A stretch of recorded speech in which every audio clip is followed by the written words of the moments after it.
Hi, I'm Toby, and I'm here to give you 5 tips for your doubles defense. One of the most important things to improve your defense right off the start, a good lift. If your lift is good, it's nice and high, all the way to the back, you're actually making it harder and giving yourself more time to get ready for the smash. Many people lift it short or it's like too flat and they don't have time to get back and get ready for defense. So the best thing you can do for yourself to improve your defense is just to improve your lift quality.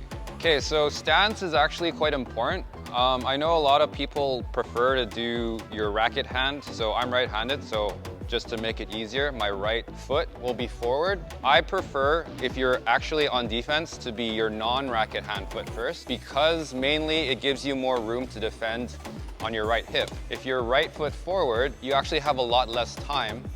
And the other thing is it's actually going to be quite hard to get a drop shot because you actually have no choice but to shuffle forward.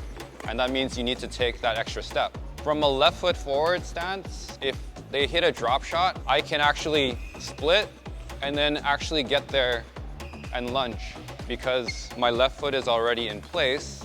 And because I use a right foot lunge, it'll be left foot and right foot. So from a stance position here, I can be able to hit on the right hip and cover that quite well, and I have a little bit more time. I can also have room to switch the forehand. If I'm this way, someone is going to hit a full smash. This is not a very good defensive position because it's hard for me to reach onto these sides. And even if they clear, I now have to turn back. If I'm on a defense stance here, if they clear, I can also turn back and I'm okay there. The difference is make sure you're not too much this way.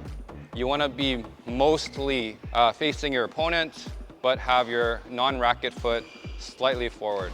So our next tip is that we want to have a good distance from our opponent when they smash. Let's say your lift is a little bit short, then back up and give yourself more time. Maybe on the next shot, like you try and lift it, it's not very good, so then back up and make sure you have time to play defense. If you kind of stand your ground here and then they're moving forward, your timing is going to be a lot harder because it's just going to get faster and faster. So your goal is actually to back up slightly as your opponent moves forward and try and match distance. That way you can make better timing and also sometimes give yourself time to redirect the smash and maybe place it somewhere else. The next tip is a bit counterintuitive. All your coaches probably tell you, try and take the shuttle early. If you can predict where someone is going to smash and take it very early out in front of you, that is actually good. Your opponent will have less time, right? It's just a good thing overall. However, if you can't do that,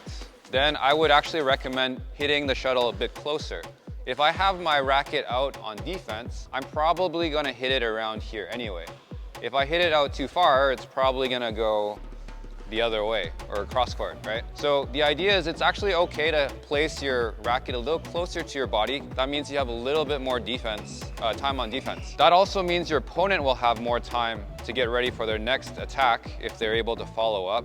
That's the trade-off, right? If you don't get the shot back, then you lose the point right away. So if you can actually hit a little bit closer to your body and keep the rally going, you at least have a chance to maybe salvage the next shot instead of just trying to blindly defend and hit it back really fast and hope that your defense will work out. Okay, so another tip which will be very useful is try and keep the shuttle flat as your for your defense, right?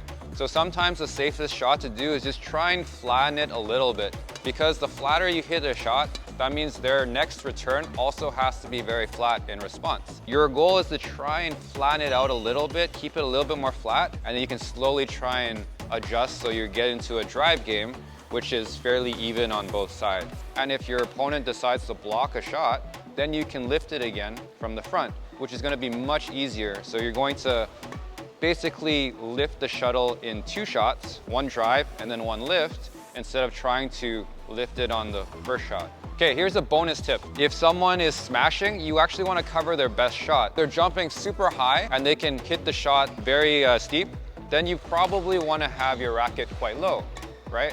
What you don't want to do is have your racket in the wrong position. Like, you don't want to have your racket up on defense because the shuttle is most likely going to be over here. Try and have your position of the racket in the right place, and then good things will usually happen. Okay, so those are your 5 plus the 1 bonus tip. So remember, lift better. Your stance, keep distance. Try and contact it a little bit closer. Keep things flat. Our bonus tip is to have the racket position in the right place. Thank you for watching, and please like and subscribe for more videos, and we will see you next time.